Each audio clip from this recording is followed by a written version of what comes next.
학생 여러분 안녕하세요. 여러분의 광쌤 이광조입니다. 자, 2020년 7급 물리학 개론 이제 파트 2죠. 11번부터 마지막까지 풀어보겠습니다. 자, 11번입니다. 일정 질량의 이상 기체를요. 등압 과정을 거쳐서 압력이 일정하다 그러네요. 0에서 546도까지 가열했다. 이때 이상 기체 최종 최적은 부피를 말하네요.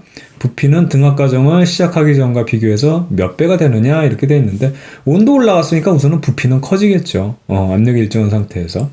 사실 이건 중학교 때 배웠던 보일 법칙, 그 다음에 샤를 법칙 있죠. 압력은 온도와 반비례할 거고, 그 다음에 그 기체 부피는 온도와 이제 비례한다 그 얘기니까 결과적으로 뭐 그걸로 이제 한 번에 써주게 되면 보일 샤를 법칙이 되고, 그게 결과적으로는 뭐 이상기체 상태 방정식으로 나타낼 수 있지 않겠습니까? 바로 이 내용이죠. 근데 이제 압력은 일정한 상태인데 온도 변화만 한번 살펴볼게요. 결과적으로 0에서 546으로 올라갔으니까 절대 온도로 바꿔주면 273을 더해주면 되죠, 양쪽에. 그럼 273 켈빈에서 더해주면 이게 819가 되겠네요. 그럼 이게 얼마가 되냐면 총 3배가 온도가 늘어났으니까 온도가 3배 늘어났어요. 그럼 압력 일정한 상태에서 어떻게 된다? 부피도 3배 늘어야 되겠죠. 그래서 3 이렇게 체크하면 되는 겁니다. 간단하죠? 자, 12번 문제입니다. 그림은 수평면 위에 있는 물체 A와 B가 각각 6N의 힘이 수평 방향으로 작용해서 2와 3의 등가속도 운동을 하는 것을 나타낸 것이다. 만약 A, B가 붙은 상태에서 10N의 힘이 수평 방향으로 작용했다면 B가 A한테 작용한 힘의 크기를 물어봤는데요. 얘네들 질량이 이걸 통해서 구하고 난 다음에 그 다음에 이제 뭐 가속도나 힘을 구하면 되겠죠. 결과적으로 6N의 힘을 A는 받았어요. 그래서 실제 받은 합력은 6인데 그때 힘의 결과인 가속도가 2니까 이거 나눠주면 A의 질량은 3이 되겠고요. 그 다음 마찬가지로 B도 6을 받았는데 가속도가 3이니까 질량은 2짜리가 되는 겁니다. 됐죠? 그럼 이제 요게 전체적으로 3하고 2니까는 다 합치면 5가 되겠고 5를 10으로 나눠주면 가속도가 2니까 2를 3 곱해주면 얘는 6N 받고 얘는 4N 받다 이렇게 풀어도 되는데 사실 이런 문제는 그냥 어떻든 결과가 똑같은 선생님이 얘기했던 그런 문제 형태잖아요. 직렬형 병렬형 문제 그거 한번 선생님 찾아보면 나올 겁니다. 선생님 유튜브에. 그래서 그냥 바로 이 힘을 어떻든 간에 3하고 2로 나눠 갖는 거니까 3대 2로 나눠 먹는 거거든요. 그렇다면 얘는 6N 먹을 거고 얘는 4N을 먹게 되면 3대 2로 나눠 먹는 게 되죠. 역으로 얘를 나눠주면 가속도가 바로 나오는데 6을 3으로 나눠주면 2고 4를 2로 나눠줘도 2죠. 얘들은 같이 움직이니까 가속도는 똑같아야 된다 그 얘기입니다. 그래서 결과가 같기 위해서는 원인이 달라야 된다 이 내용이 되는 거죠. 됐죠? 그러면 이제 B가 A에 작용한 힘을 물어보는 건데 뭐 작용 반작용에 의해서 그냥 B가 A한테 받은 거 요게 4가 결과적으로 B 입장에서는 A한테 받은 거니까 B가 A한테 작용한 힘도 4가 된다. 이렇게 해서 4로 체크하면 되기도 하고요. 아니면 A만 따져보게 되면 A는 분명히 10N을 받았는데 A가 느끼기에는 실제로 6N만 받았다는 얘기거든요. 그 얘기는 4가 어디 갔죠? 그렇죠. B가 버티는 힘이 4라는 얘기가 되겠거든요. 그렇게 해서 B가 A에 작용하는 힘은 4다. 이렇게 체크하면 되겠습니다. 되겠죠? 좋습니다. 자, 13번 문제입니다. 붕소의 원자에게 중성자를 충돌시켜서 중성자를 이제 들이받쳤어요. 알파 입자가 나왔다. 알파 입자는 여러분 알죠? 헬륨 원자 핵이거든요. 그렇죠? 2, 4.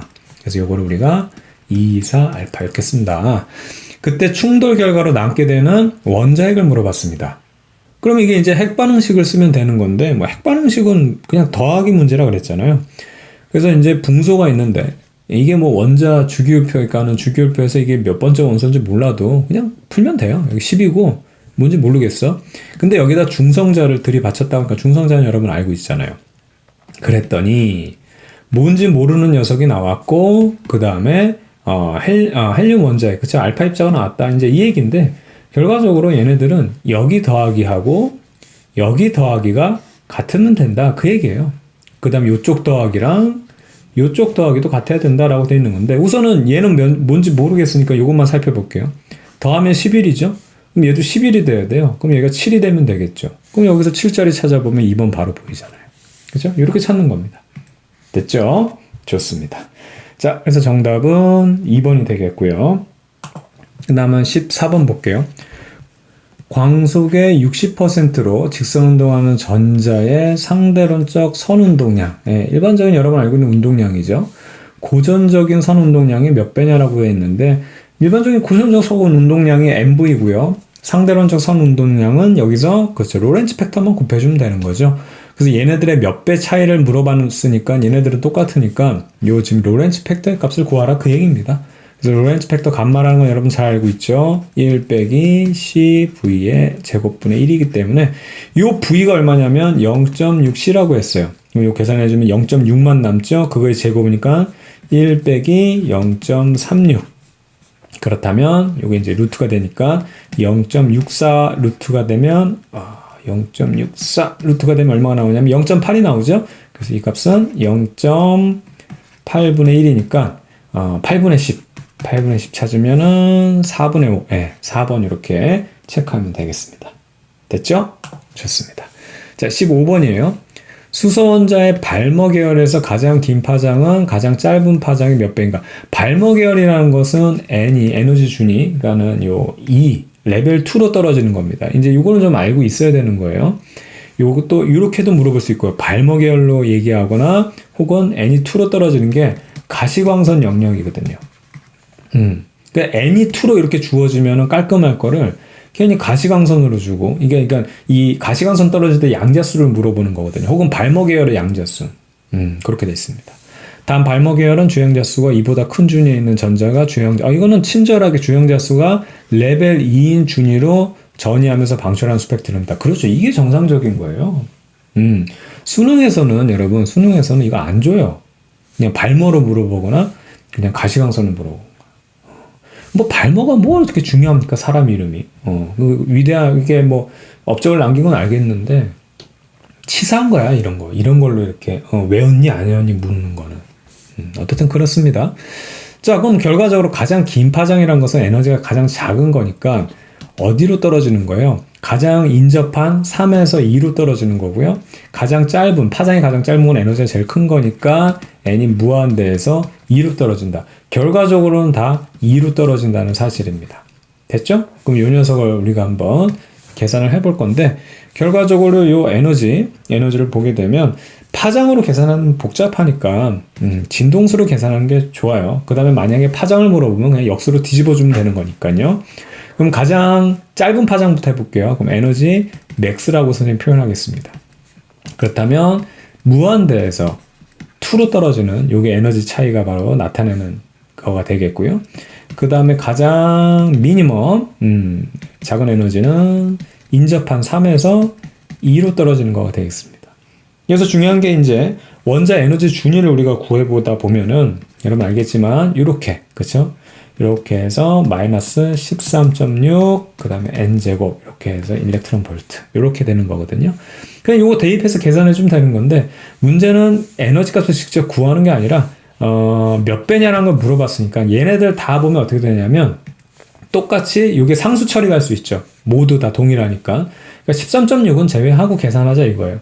무한대 대입해주면 0이 되겠고요. 그 다음에 2는 4분의 1이 됩니다. 대입하면. 근데 마이너스가 있으니까 플러스 4분의 1. 자, 요 녀석은 3일 때는 마이너스 9분의 1. 그 다음에 요거는 마찬가지로 플러스 4분의 1이니까, 요거 계산해주면 36분의 4 빼주고 여기는 9니까 5가 되겠고요. 맞죠? 그럼 요거랑 비교를 해야 되니까 얘도 4분의 1인데 36을 하게 되면 9가 되겠죠?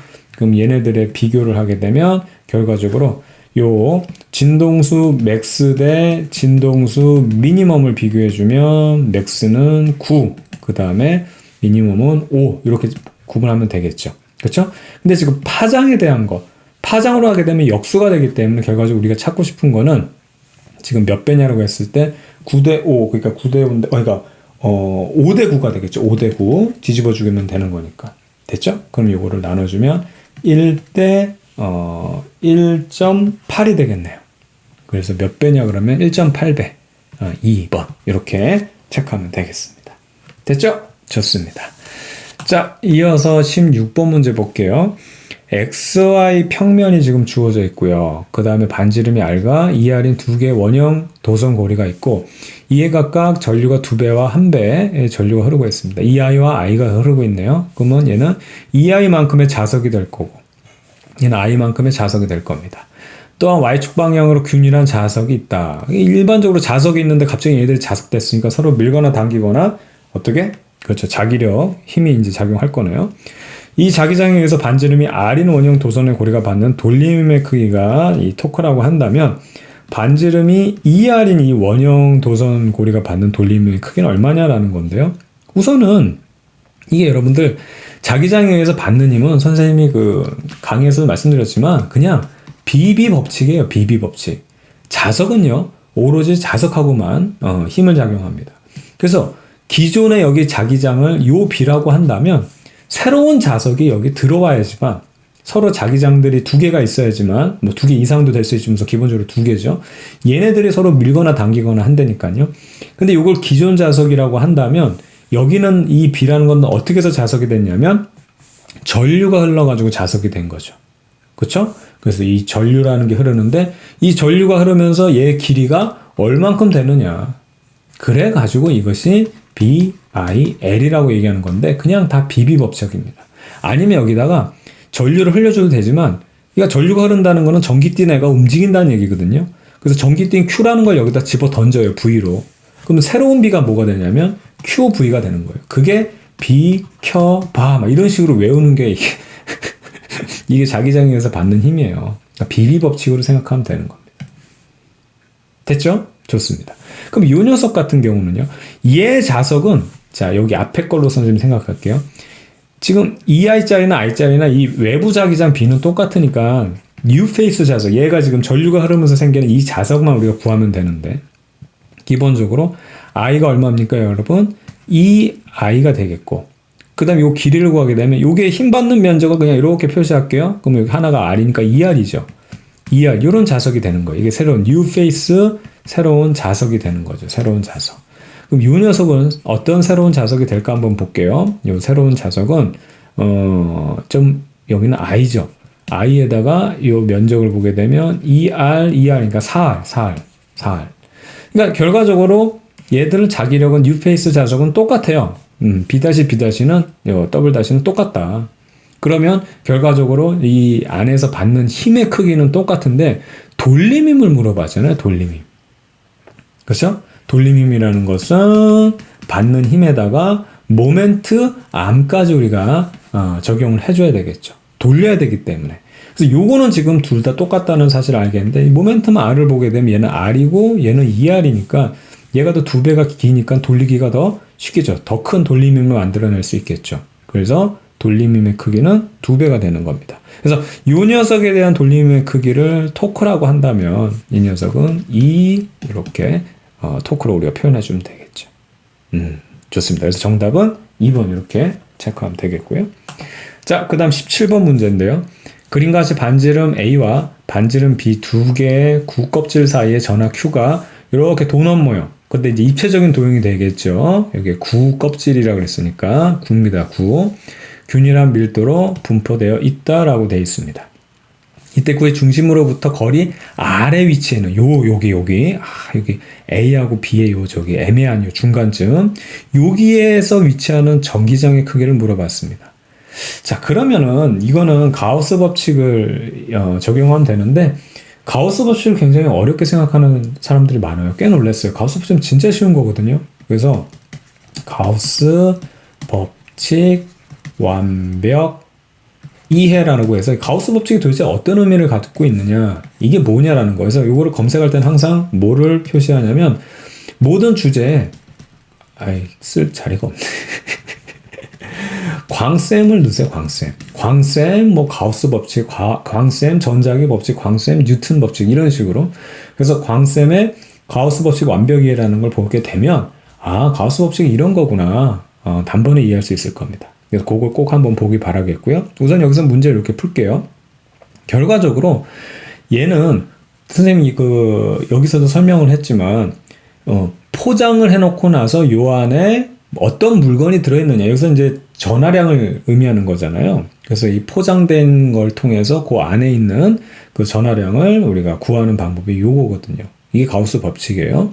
그래서 기본적으로 구라고 했으니까 우리 구의 부피에서 결과적으로 이 전체적인 전하의 밀도를 우리가, 그러니까 쉽게 말하면 전하가 얼마큼 빽빽히 분포하느냐 해서 전하 밀도를 한번 구해 볼게요.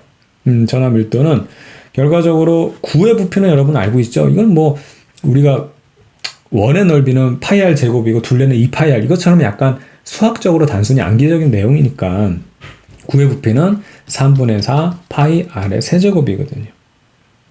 됐죠?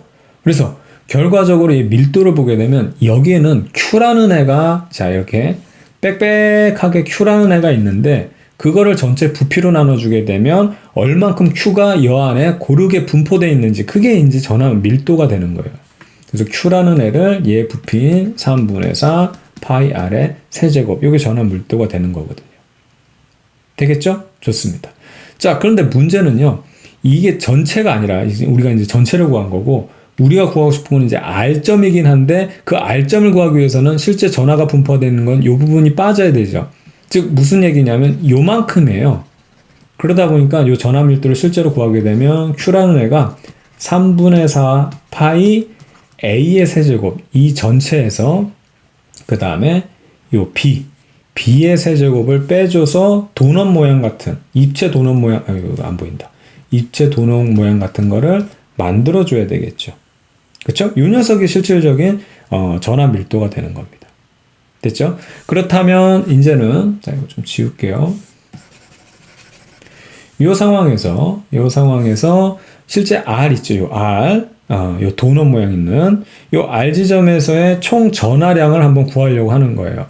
요 R 지점에서, 그림이 뭐 이러냐?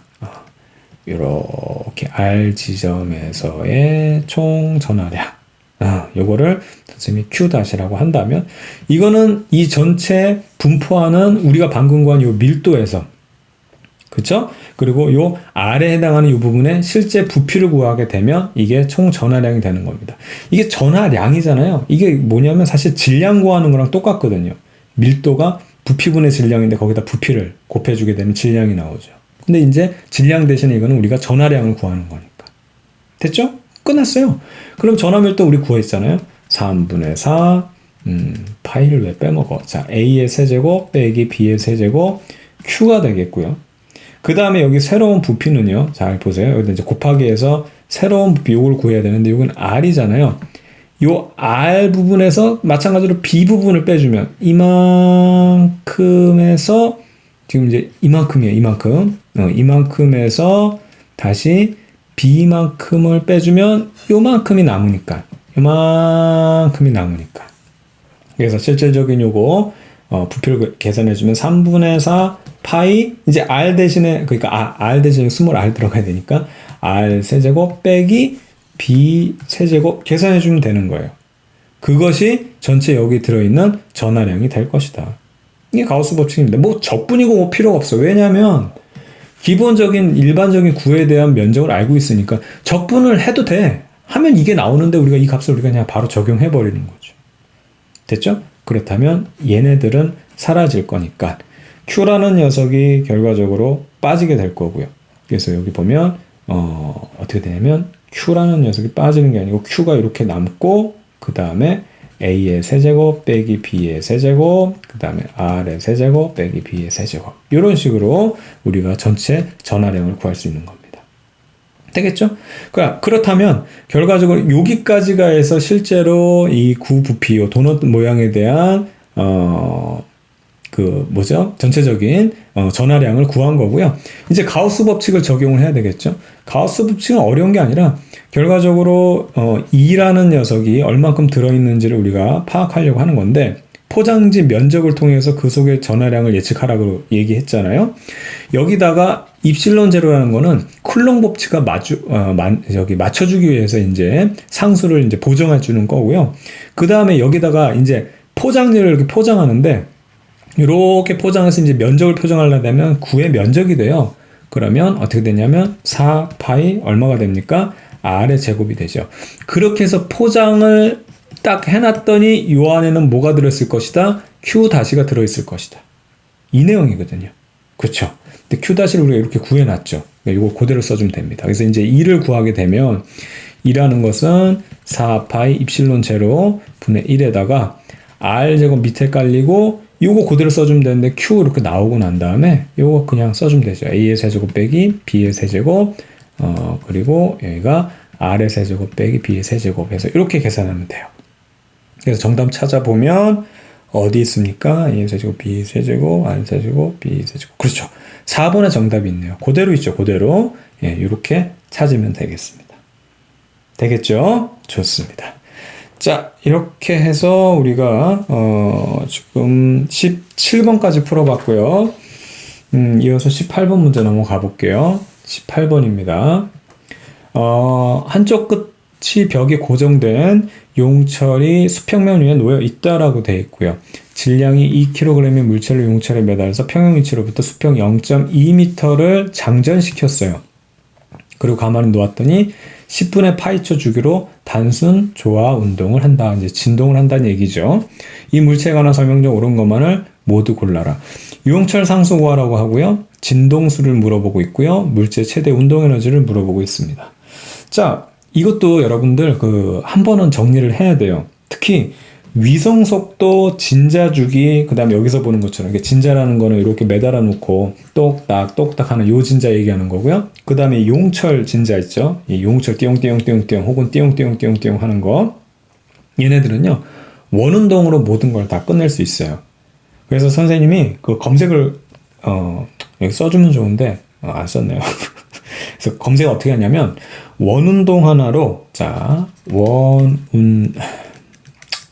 원운동 하나로 위성 속도 그리고 진자 주기 또 용수철 주기 다 쓸어담기 쓸어담기 이렇게 돼 있으니까 뭐 이거 다 쓸 필요 없어요. 그냥 원운동 하나로 이것만 써도 되는 거죠. 대신에 뭘 붙인다? 광쌤을 붙인다.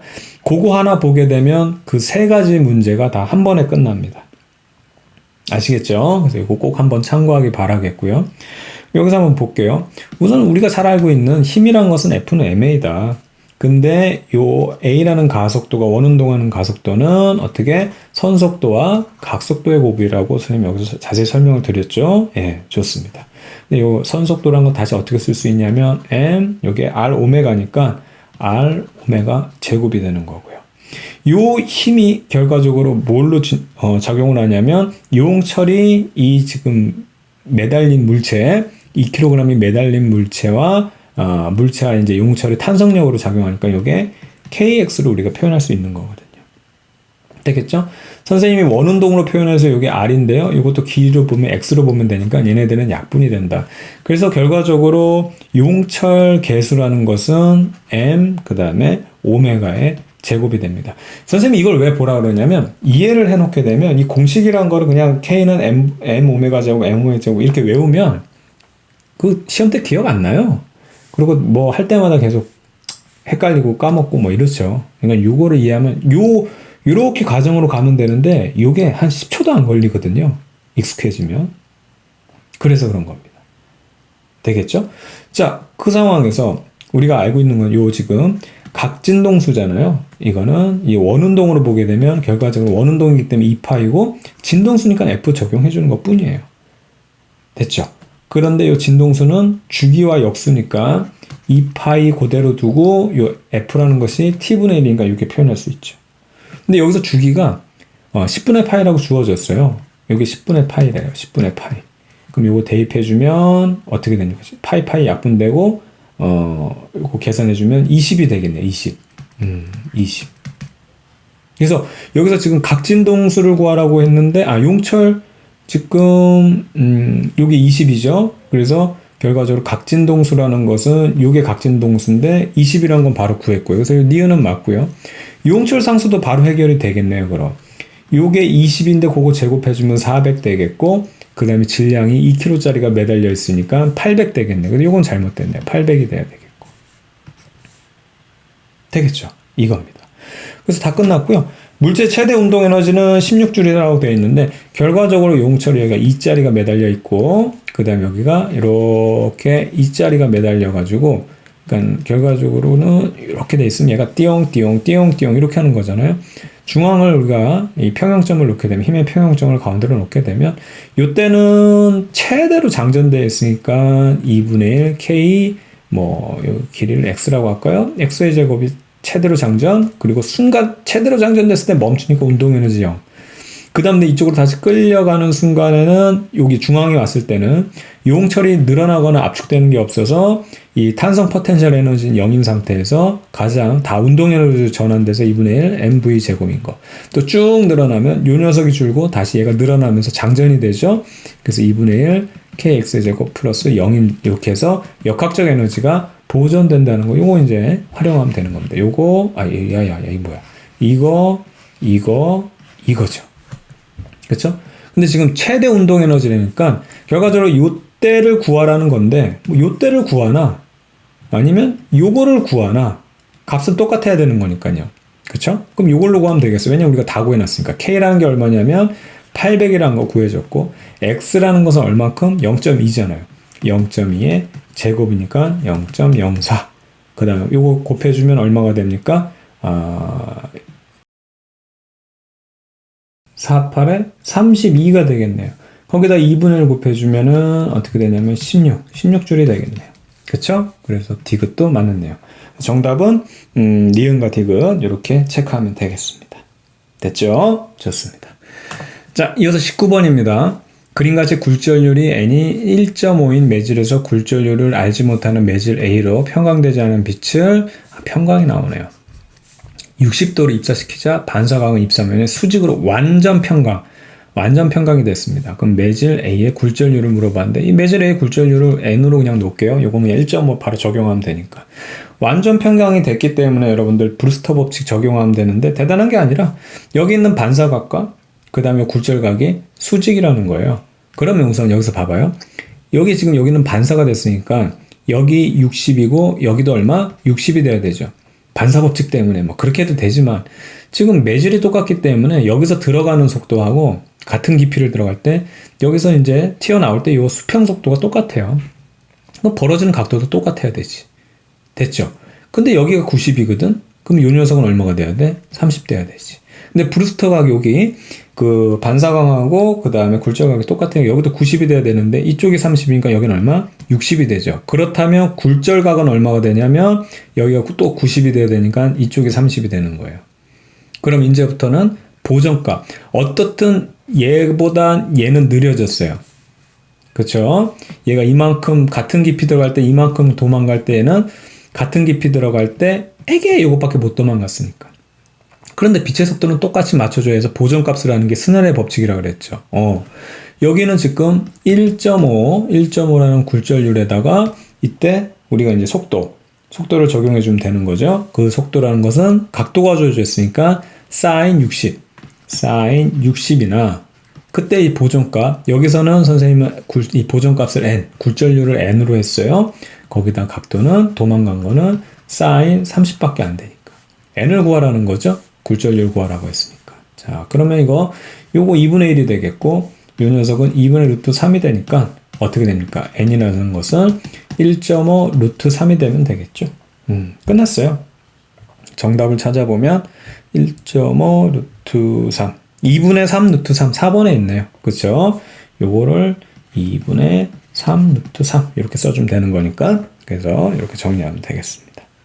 되겠죠? 좋습니다. 자, 이제 마지막 문제입니다. 그림과 같이 대전된 두 평광판 사이의 균일한 자기장, 이렇게 그러니까 기존의 자석이 있다는 얘기예요. 그 다음에 왼쪽에서 5 곱하기 10의 5m/s의 속력을 가진 전자가 전기를 띤 입자가 어떻게 속력을 갖고 움직이니까 얘가 뭐예요? 뉴 페이스 자석이 되는 거죠. 전기를 띤 애가 가만히 있으면 전기만 뛰지만 운동을 하면, 그러니까 일정한 속도로 운동하면 자석이 되고요. 가속 운동을 하면 전자기파가 만들어지는 겁니다. 전자기파가 발생하는 거죠. 자, 그래서 자기장의 수직 방향으로 입상하는 속력의 변화. 자, 속력의 변화가 없다라는 얘기는 변화가 없기 때문에 이거는 힘의 평형이 일어났다는 얘기예요. 그럼 전기력과 자기력 얘네들이 평형을 이뤘다. 이제 그게 굉장히 중요한 문제 조건이 될 것 같습니다. 자, 화살표와 같이 직진 방향으로 움직여서 오른쪽으로 빠져나갔을 때 아래 설명 중 옳은 것만을 모두 고르며 이렇게 되어 있는데, 기본적으로 여기 그림만 봐도 얘네들이 뭐 이쪽으로 휘거나 뭐 이쪽으로 휘거나 이렇게 휘어야 돼요. 자기력을 받아서. 근데 직진했다는 얘기는 여기에 전기력과 자기력이 평형을 이뤘다. 네, 그림으로도 바로 알 수 있는 거죠. 좋습니다. 자, 그럼 문제 한번 볼게요. 평형판 사이에 존재하는 전기장의 크기를 물어봤고요. 자기장은 여기 주어졌고요. 지금 전기장의 크기를 물어봤고요. 평형판 사이에 존재하는 전기장의 방향은 이제 방향을 물어서 전기장의 방향은 판의 수직이며 위에서 아래다. 위에서 아래다. 전기장의 방향. 그 다음에 전자의 가해지는 자기력의 방향은 판의 수직이며 아래에서 위다. 이런 식으로 방향이 주어진 그런 문제가 되겠는데, 기본적으로 여기서 전기력과 자기력이 어떻게 돼? 균형을 이루어야 된다 그랬어요. 그러면 E라는 전기장에다가 Q라는 애가 놓여있게 되면 받는 힘, 이게 바로 전기력이 되겠죠. 그게 바로 이게 전기력이라고 저는 표시하고, 그 다음에 여기 이제 자기력 같은 경우는 선생님이 뭐라 그랬어요? 자기력에 대해서는 비비법칙이라고 그랬죠? 비비법칙입니다. 됐죠? 예, 그렇습니다. 근데 이제 전자가 주어졌기 때문에 이 Q 대신에 E를 쓰면 되겠죠. 그래서 이 전기력은 E와 그 다음에 자기력은 원래 자기장이 이제 있고, 이게 이제 0.4를 우리가 적용해 주면 되는 건데, 여기다가 새로운 뉴페이스 자석은 E라는 애가 V로 던져줬다. V가 뭐야? V로 던져줬다. 그렇죠? 요거 그러니까 전자에 대한 이 전하력은 삭제가 될 거고요. 전기력을 우리가 이제 전기장을 구하라고 했으니까 전기장 구할 수 있겠죠. B가 얼마? 0.4고요. 여기 던져진 속도가 얼마? V가 얼마냐면 5 곱하기 10의 5승이죠. 이거 계산해주면 됩니다. 계산해주면 2가 되겠고, 그 다음에 10의 5승, 2 곱하기 10의 5 볼트미터. 그쵸? 볼트 퍼 미터. 그래서 기억은 맞는 내용 되는 거고요. 그 다음에 니은 볼게요. 평행판 사이에 존재하는 전기장의 방향은 판의 수직이며 위에서 아래다. 자, 얘가 이제 실질적으로, 플레밍의 왼손 법칙에서 FBI 해서 풀면은 오히려 좀 편하게 할 수 있는데, 이 지금 설명상으로는 안 되잖아요. 그럼 이걸 좀 3D로 좀 바꿔볼게요.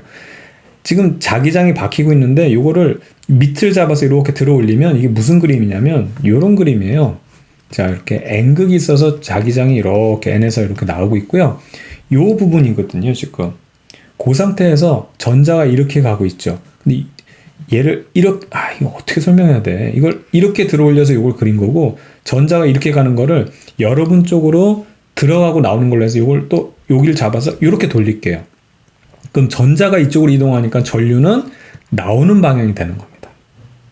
만약에 이게 조금 선생님이 이게 화면으로 설명하기가 좀 애매해서 그런데, 아니면 여러분 왼손으로 뭐 FBI 하면 바로 풀 수는 있어요. 그러면 여기서 잘 보세요. 얘가 만드는 건 전류가 나오고 있으니까 오른손 엄지로 돌려주게 되면, 엄지를 여러 번 가리키면 이런 방향이 되거든요. 나머지 네 손가락이 가리키는 게. 그럼 여기는 보강되고 상쇄되니까 이쪽 방향으로 어떻게 됩니까? 이게 힘을 받습니다. 그걸 다시 이쪽으로 돌리고 밑으로 내려줘서 원상태로 하게 되면 얘는 결과적으로 자기력에 의해서 밑으로 이렇게 힘을 받고 있어요. 이해가죠? 근데 힘을 받으면 이렇게 휘어서서 가야 되는데 휘지 않고 직선했다는 얘기는, 그렇죠, 여기에 있는 전기력이 평형을 이루고 있는데, 이렇게 아까 어디 갔어? 요거 이렇게 평형을 이루고 있는데 전기력은 위쪽 방향으로 작용하고 있다. 바로 이 내용이죠. 됐죠? 그래서 요 상황인데, 지금 전기장의 방향은 물어봤어요. 지금 전자가 요 상황에서 지금 전기력이 위쪽으로 작용하고 있으니까, 여러분들 이게 전자잖아요. 전자가 이렇게 휘는 건데 이렇게 되고 있으니까 전자가 이렇게 휘어야 되는데 위로 올려줬으니까는 여기가 마이너스, 이쪽이 플러스가 돼야 되겠죠. 맞죠? 그래서 여기가 마이너스 플러스가 돼야 되기 때문에 전기력의 방향은, 지금 전기장의 방향은 플러스에서 마이너스인 이 아래 방향이 되는 겁니다. 그래서 위판에서 아래 방향, 그쵸? 위에서 아래 방향으로 전기장의 방향이 형성된다. 니은은 맞고요. 디귿. 전자에 가해지는 자기력의 방향은 바로 요거잖아요. 마찬가지로 위에서 아래입니다. 위에서 아래.